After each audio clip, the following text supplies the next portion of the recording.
Today we explore strategic expansion models that businesses can use to grow and penetrate new markets. Expanding a business isn't just about growing bigger, it's about growing smarter. Whether it's a geographical product line or a market segmentation expansion, choosing the right path requires careful consideration and strategic planning. Let's consider the Ansoff Matrix, a fundamental tool introduced by Igor Ansoff in Corporate Strategy. This matrix helps companies decide their growth strategy from 4 options: market penetration, market development, product development, and diversification. Each option carries different risks and requires different resources and competencies. Take IKEA's expansion into India as a prime example of market development strategy.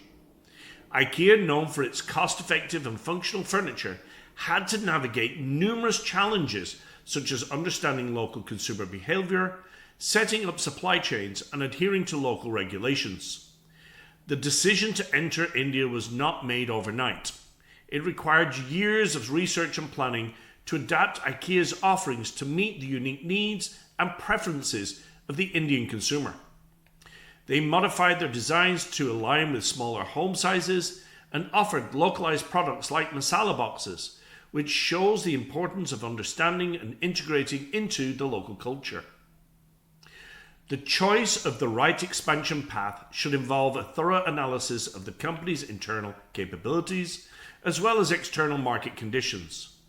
Companies need to assess their strengths and how they will leverage them in the new markets. Additionally, understand the local consumer behavior, regulatory environments, and competitive landscapes are crucial.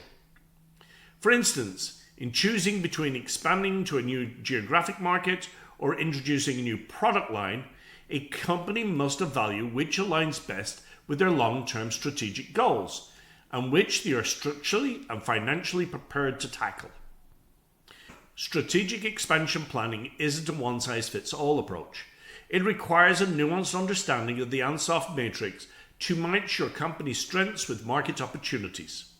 By looking at successful examples like IKEA's entry into India, businesses can learn to navigate expansion with careful strategic planning and cultural adaptation, ensuring not only growth but sustainability and relevance in a new market.